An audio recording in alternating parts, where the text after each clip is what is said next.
Assalamu alaikum wa rahmatullahi wa barakatuh. Welcome everyone in today's class for the third intermediate grade. Our textbook is Super Goal 6 and today we have enrichment number 3.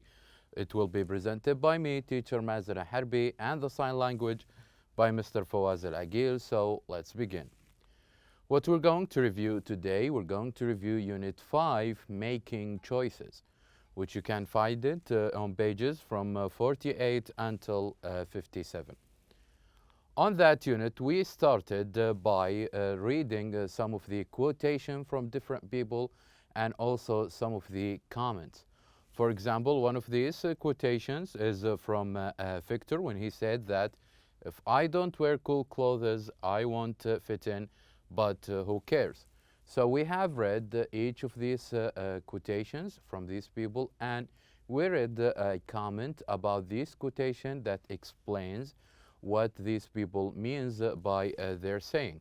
Not only Victor, but also with the other player Fahad when he said, tennis involves a lot of traveling and so I'll be away from my family a lot.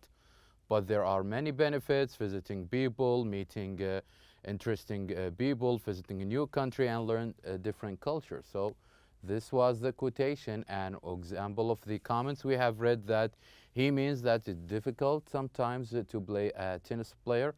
Yes, of course you can get to travel to different countries, meet different people, but at the end that you won't have time for your family. So, and also we have answered a couple of questions about each of this quotation, like here, for example, what sport does Fahad play? It was tennis, according to him. So, after this, we had a couple of questions to ask about what they are thinking. So, for example, when we said that who is the person that from his the quotes or the quotation that he said is thinking about studying. Another example, who is worried about fitting in? It was Victor. And who is worried about getting a ticket? And who is thinking about the benefit of his future choice? So we have answered we have asked this question just to make sure that we can analyze, we can comment on different people's quotes.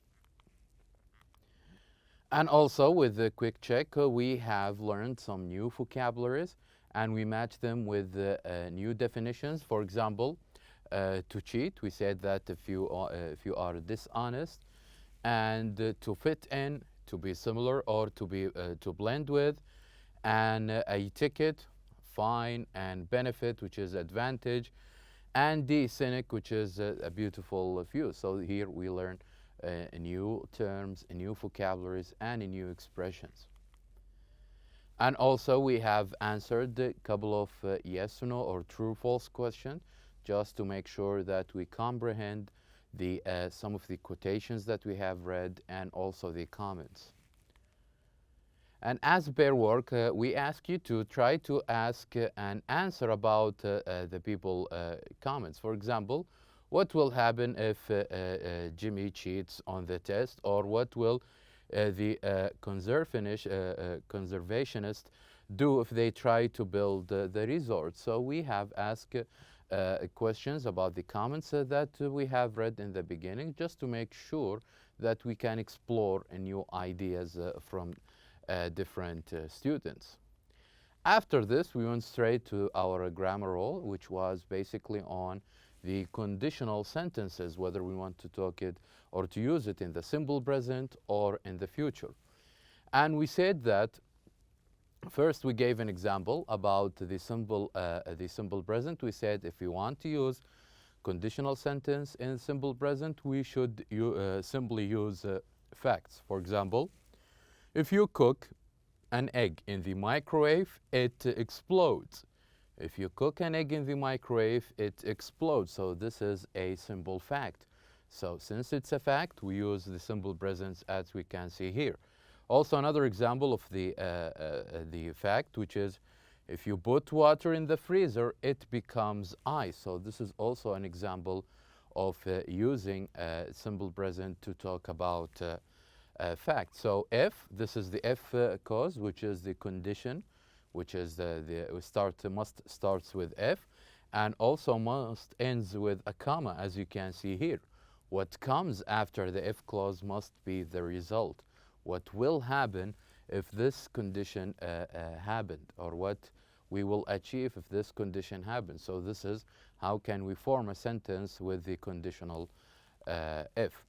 So as we said, we talk about the present fact to when we want to use or talk about present fact, we should use the simple present in both clauses. So the first one and also the second one. Not only this, but also it is said that if we want to use or talk about the future. So here an example. If Said gets the job, he will be very happy.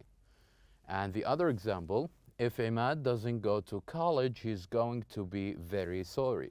So here, in the first clause or with the if clause, we use the simple present as it is, but with the result, we use the future form, which is by adding will and adding going to.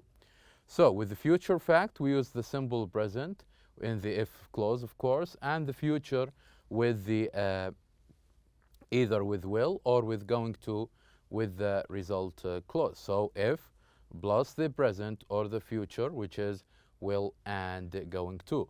So we use in the first clause, in the condition clause, if plus the present symbol, and with the result clause we use the future either with will or going to. So here we had a couple of sentences to complete, either with the simple present or with the future, and these were the answers that we have chosen from last time. Not only this, but also with using may and might. For example, in the if clause, if Nora doesn't do the homework, she may fail the class. And if Imad doesn't go to college, he might not get a good job.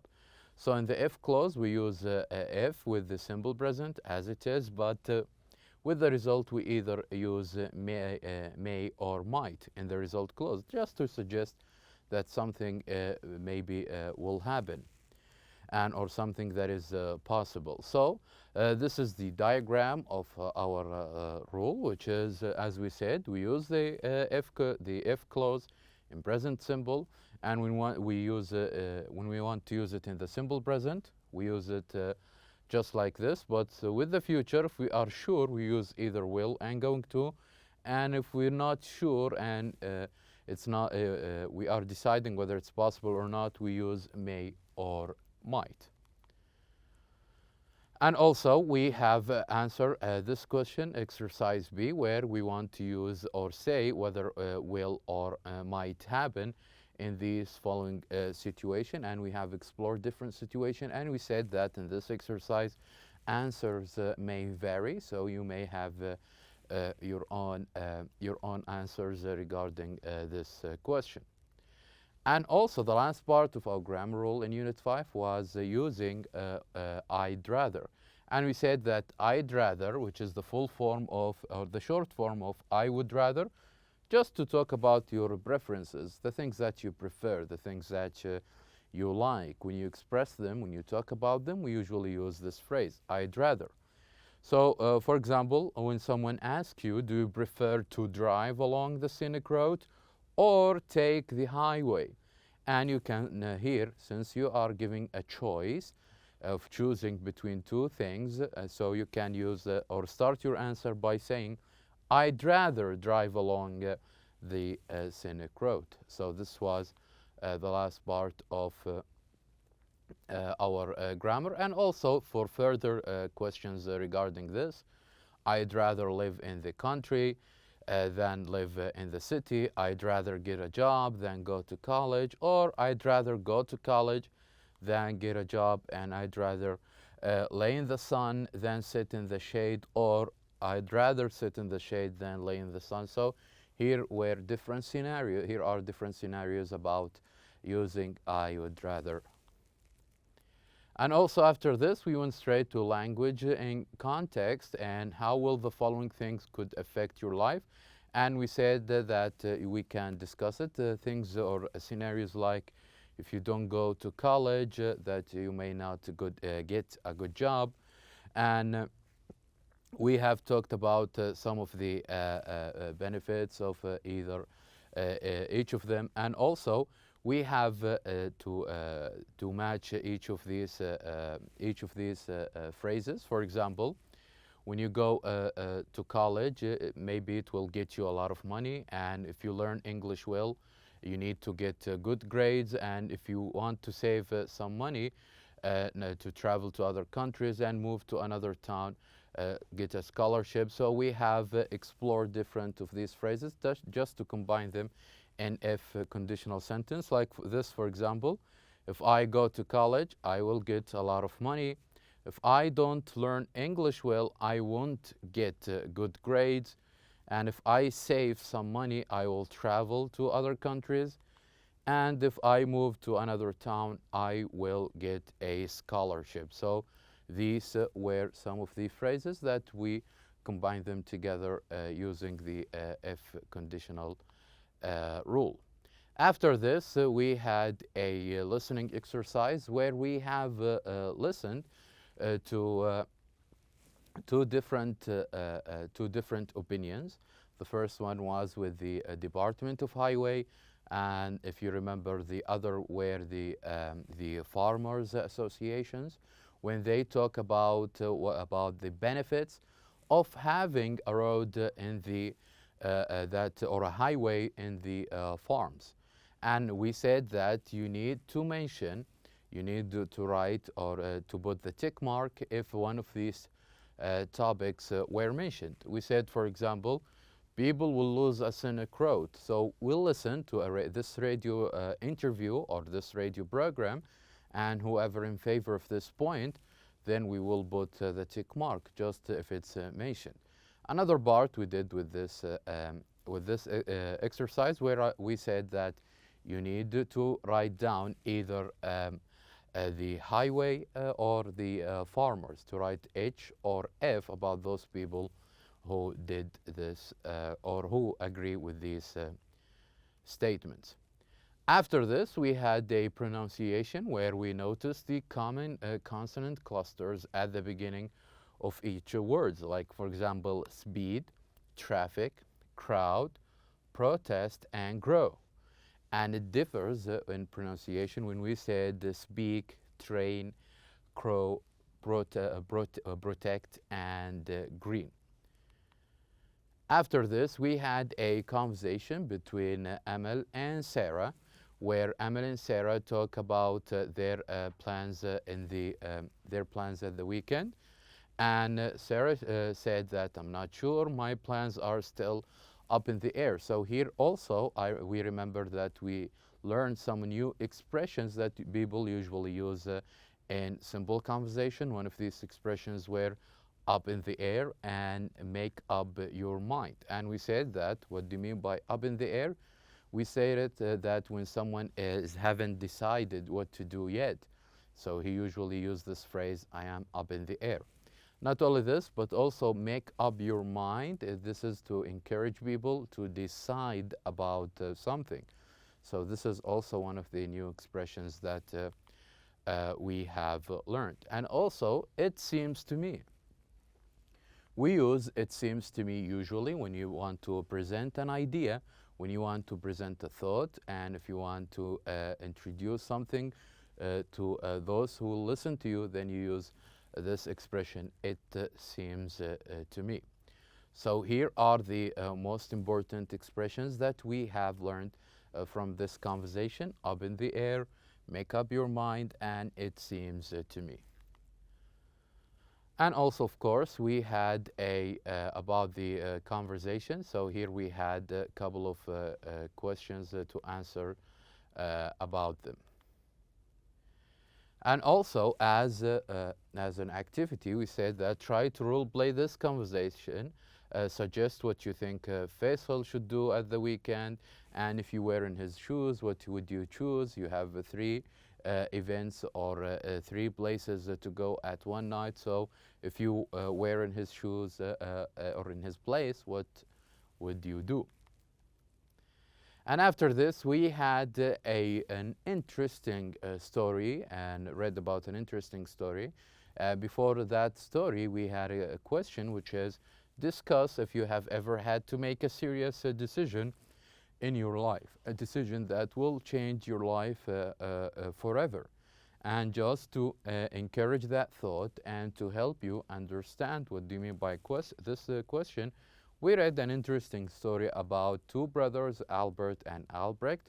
And these two brothers were this story happens in the 15th century, where each one of them suffer a lot during their life. And we said that one of them made a decision that affects the rest of his life, where he allowed his brother to go to the academy to study art while he go to in the dangerous mines to work and also to support his brother. So this story was inspiring. The story was very interesting. We learned that how sometimes it's very important to take decisions and also to think about them for the sake of others. So here we read this story, and also it was the story behind a very famous paintings. It was called Simply Hands. It's about his brother who went and drew his his brother's hand to show also his gratitude about the sacrifices that he made for his brother. And also after this, another expressions that we have learned that we have read in this reading. One of them was could not afford, and we said that the meaning of could not afford was didn't have enough money. When we said that their father could not afford to send either of them to the academy, it means that he didn't have money. And also to work out a pact, it was meant to reach an agreement. So they both of them, if you remember, they worked out a pact just to reach an agreement. And finally, to fulfill his ambition, when Albrecht helped his brother to fulfill his ambition, it means to help him to do what he wants to do with his life. And also, after reading here, we have some of the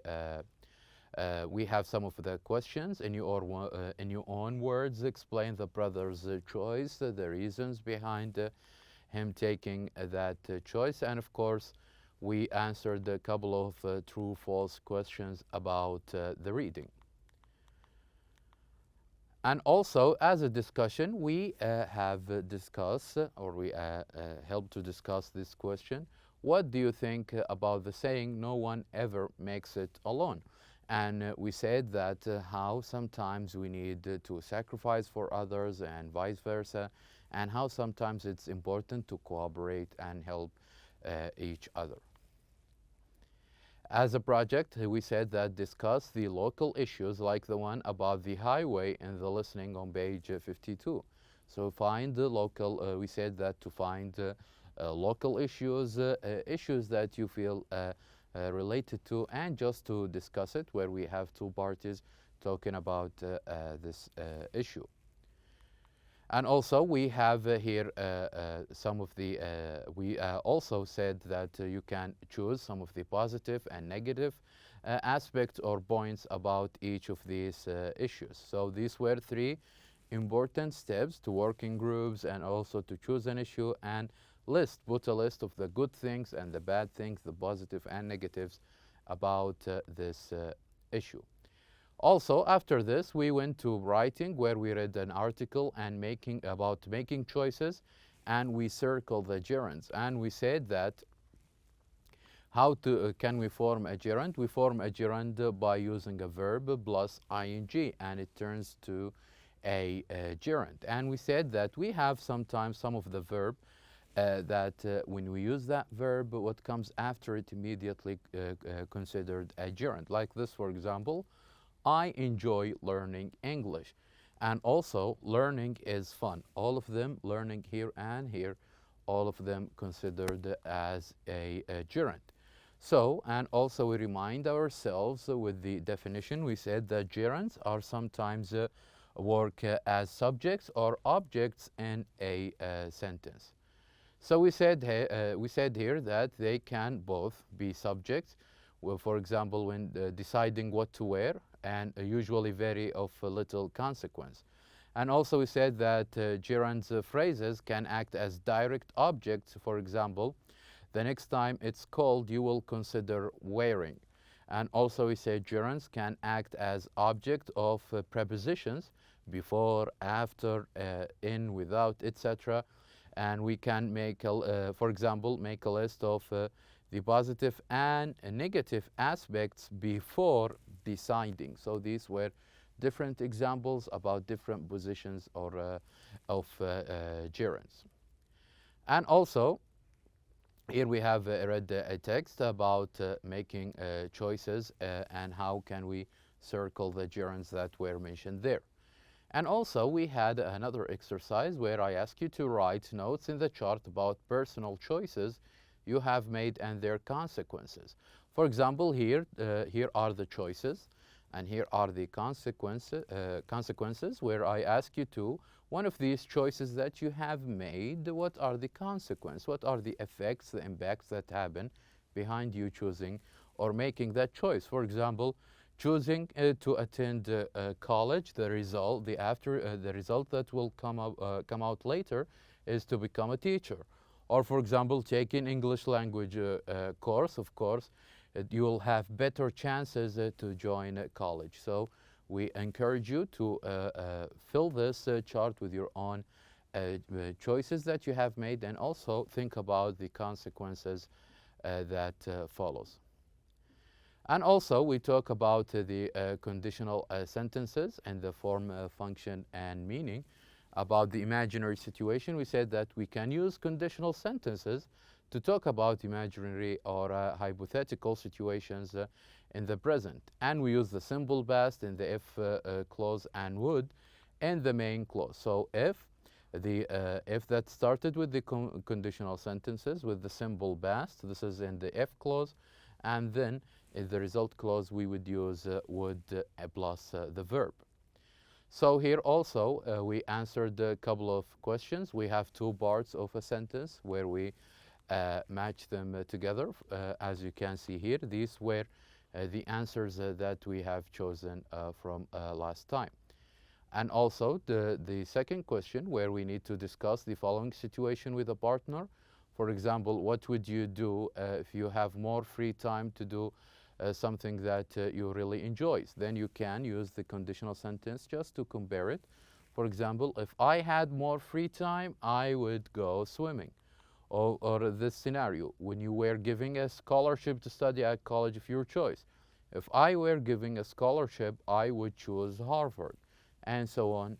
We answered the following sentences based on this. Finally, we talk about the using of wish plus the simple past for the things that you want to happen or you hope that they will happen in the present, but probably won't. For example, if they don't have much time, then we can use wish here after the subject pronoun, and we would say they wish they had more time. Or I have to study today, we can say I wish I didn't have to study today. So we have explored the different situation of using a wish, and also the form. This is a very important note, that the form of the verb be is often where for all the subjects in imaginary situations and wishes. And we write two sentences with the wish for the things that each person wants. And we gave example of this. Trevor has to wake up early for work, and also he can never get enough sleep. So we use it with using a wish by saying Trevor wishes he didn't have to wake up early. He wishes he could get more sleep. And that was a very interesting exercise to do. So now we have reached the end of our lesson. Thank you very much for watching, and I'll see you next time.